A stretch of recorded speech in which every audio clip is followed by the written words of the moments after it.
সজাগ এবং সচেতন থাকতে হবে। শাড়ি লুঙ্গি 500 টাকা আর কি তুলসী মুরগি আপনাদেরও মুখস্থ হয়ে গেছে। এগুলো দিয়ে ভোট নষ্ট করা যাবে না।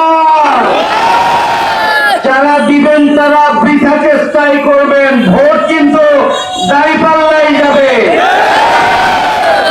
সুতরাং এখন থেকে প্রতিটি মুহূর্তকে আমরা কাজে লাগাবো।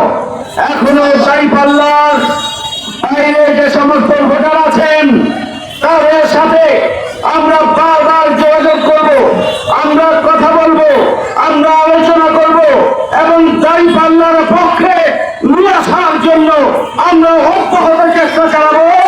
আর আমরা আল্লাহর কাছে সাহায্য চাইবো। আল্লাহ রাব্বুল আলামিন যেন ভোটারদের অন্তর থেকে ইসলামের পক্ষে, সত্য এবং সুন্দরের পক্ষে, ন্যায় এবং ইনসাফের পক্ষে, নতুন বাংলাদেশের পক্ষে, উন্নত আধুনিক মডেল চাঁপাইনবাবগঞ্জের পক্ষে যেন জনগণের অন্তরকে আল্লাহ পরিবর্তন করে দেন। এই জন্য আমরা আল্লাহর সাহায্য চাইবো। সংগ্রামী ভাই বন্ধুগণ, আসুন আমরা সবাই মিলে বাংলাদেশ, সবাই মিলে প্রিয় চাঁপাইনবাবগঞ্জকে আমরা গড়ে তুলি।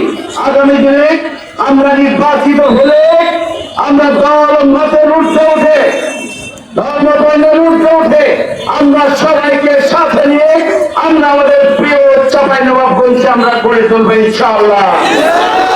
আহ্বান জানিয়ে আমি আমার বক্তব্য এখানেই শেষ করছি।